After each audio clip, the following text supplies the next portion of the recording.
This is rental car number 85, and today I'm driving the 2018 GMC Acadia.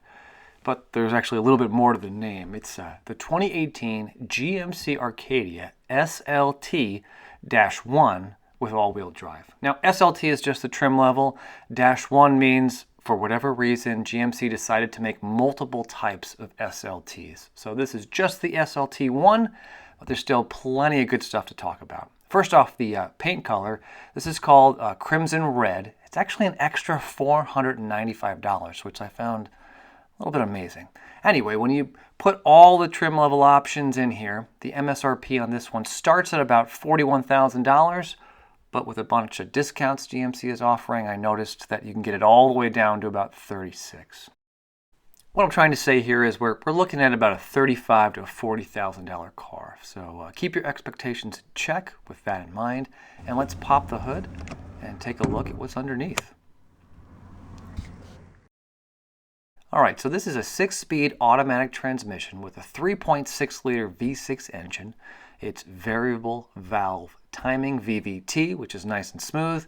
So all that kicks out 310 horsepower, which is pretty decent for an SUV like this. And you get some decent gas mileage. 17 miles per gallon in the city, 25 on the highway with a 22-gallon fuel tank. And that fuel cap is on the driver's side, which has been, well, it's been my preference lately. So this is a pretty big SUV. It's got 3 rows, kind of a large body to it, but 310 horsepower is plenty. This V6 engine does operate really nicely. I had no trouble getting on and off the highway and keeping up with traffic. Acceleration is fun, not super impressive, but it's good enough for an SUV. So overall, I enjoy driving this one, but it's not by any means the fastest and I'd say funnest SUV on the road right now. Personally, I think where the Acadia really shines is on the interior. So let's jump inside so I can show you a couple of my favorite features. So let's start with the key fob. It's a good size, kind of a rectangular shape. 5 buttons on the front. That little circular icon you see with the arrow right there, that's remote start, one of my favorite features. Anyway, good key fob. I like this one a lot, and because it's a key fob, you get a push button start. It's located to the right of the steering wheel up on the dash, and it's a square button. And here's the steering wheel. Good circular shape wrapped in soft leather. On the left-hand side, you have your cruise controls. On the right-hand side, you have buttons to interact with the digital screen and the gauge cluster. And there's a couple other features I want to show you. First off, the turn signal and windshield wiper sticks. Man, I don't know the name for it. Anyway, I want to point out that these are made out of really nice materials and accented in actual metal pieces, which is pretty rare, especially at this price point. Also, on the back of the steering wheel, you get 2 volume rocker buttons that I'm a big fan of. They're in a convenient spot and real intuitive. Above the steering wheel, you have a really nice gauge cluster with some big dials and a pretty sizable digital screen that's it's one of the best out there. And the reason I say that is because it's easy to see. They use really nice big fonts. There's plenty of colors. And there's a lot of menus for you to cycle through to see all kinds of information about the vehicle. I really like this quite a bit. And then to the left of the steering wheel, you get your standard controls, your window controls, mirror controls right here. Door locks are right above. All these buttons are made out of nice quality materials.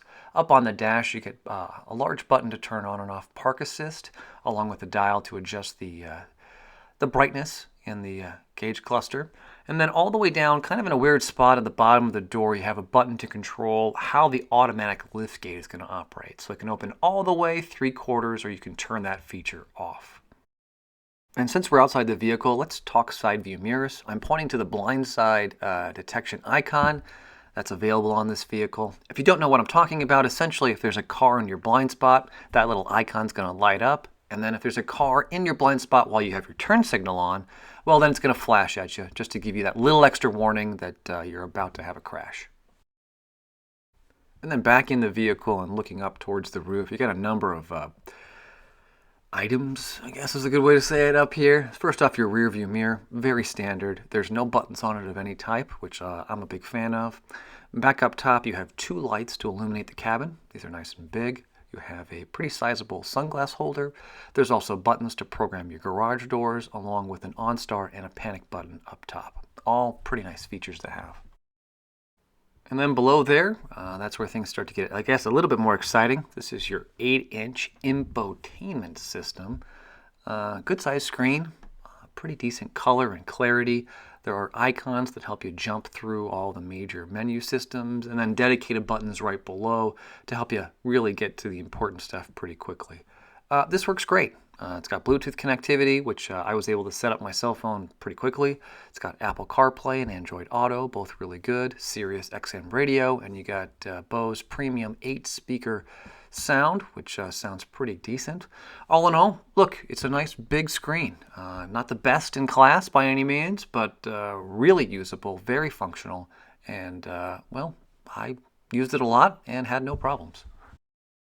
And then below there, your climate controls. I like these quite a bit.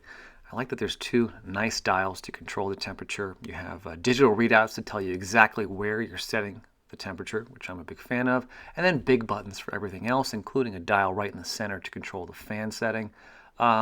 This works great. I had no trouble getting the car to a comfortable temperature, and really no complaints at all. This is really well done. And below there you have a nice storage cutout, which is perfect for a cell phone. Down in there you get two USB ports along with a power port, although it is in the form of a cigarette lighter, so you will need an adapter. And then on the sides of there you have the seat warmer buttons, which are in a really nice convenient spot. I was able to adjust these on the fly without really having any trouble at all. And then in that same general area, you have buttons to turn on and off traction control and your hazard lights right there in a really convenient to reach spot. Gear shift, not a whole lot of exciting features here, but it works great. You do have sports shift capability built in right on top. That's that plus and minus buttons you see there. Next to the gear shift, you have two nice sized cup holders. These work fine. Behind there, you have your controls to turn on and off the electronic parking brake. And then you have a dial to switch between all the different drive settings. Basically, you're turning on and off all-wheel drive. I like that there are different colors for each setting. I thought this was a really nice touch. And then you also have a center armrest with a little bit of storage built in underneath here. Nothing special. There's no like USB ports or power ports hidden in there, but it's a good size, works fine, and the armrest is comfortable. And the glove box has the same kind of feel to it, right? It's a nice big storage area, but there's nothing special in here. No additional ports, no valet key kind of setting, no shelf system in there. Just a nice big glove box. So that's all the fun stuff from the front seat. Let's shift gears a bit and take a look at the back seats and see what kind of amenities your passengers are going to get to enjoy. First off, two captain's chairs back here with two sets of armrests each. Plenty of leg room. I'm 6 feet tall. I got, 8, 10 inches of leg room, even with those front seats pushed back a good distance. And then there are dedicated climate controls back here for your passengers, 2 USB ports, and then a 3-pronged power port so you can plug pretty much anything you want in back here. And then at the very bottom of this unit, you have a storage space. Hey, look, I got some goodies. Looks like 2 sets of kids' gloves and then a Matchbox car. Nice. We'll keep that back in there. Hopefully the owner will find it eventually. Anyway, this is a nice little unit back here with a lot of different features that I think are pretty good overall. So that's pretty much all the good stuff from the center row. Let's shift gears one last time and go in the far back so that I can show you the third row seats and the storage space back there. Alright, so you got an automatic lift gate. Works pretty well. I like that the door is not super slow. Some of these are annoyingly slow, but this is not the case here. This is with that third row seat collapsed, so you can see you get plenty of storage space back here. It's actually quite a big area. I think you can pretty much haul anything you like. And then underneath the floor, it kind of lifts up. It's a styrofoam feeling kind of thing. And then you get, a nice storage area down here. 2 compartmentalized spaces, which I think are going to be really useful. And then if you want to haul some larger items, those middle row seats fold down really easily. And then you reveal just an enormous amount of space. I mean, this is a large SUV. And when you collapse the third row and the center row, you got a lot of storage space to take advantage of. So I mentioned there's a third row, and I really like these because it's easy to manipulate. Look, I'm just pulling on these straps real gently, and they just fold right in place. I'm doing this one-handed, holding a camera first try, and I mean, that's seconds, and the third row is all set up for you. And then even with the third row set up, you still have enough room back here to haul groceries, maybe throw a stroller back here, or do whatever you need to do, which is good because sometimes when you put the third row, you have no storage space at all. Anyway, the third row seats are comfortable. They're large. I mean, an adult can actually fit back here, which is nice. And then there are actually some amenities back here as well. You do have dedicated USB ports along the side, along with cup holders, which, again, you don't always get with these third row seats. Also, getting in and out, although, I mean, it's not simple, it's not comfortable, it is doable for an adult. As I mentioned before, I'm 6 feet tall, and I could actually get in and out back here fairly comfortably. Then once you're done with those third row seats, getting them to collapse is fairly simple. You just pull on those same little cords, push forward pretty gently, and they fall forward. Again, one-handed, using a camera. This is my first try, well, second try maybe, and it works fine. So all in all, it's a pretty good system. So that's pretty much it end to end for the 2018 GMC Acadia. I had this one for about 2.5 days. I was able to put, I think, 160 plus miles on it. And after all that time, I think I got enough to form an opinion on this one. So the question you should be asking me is whether or not I would recommend this vehicle to you, yes or no. Yes.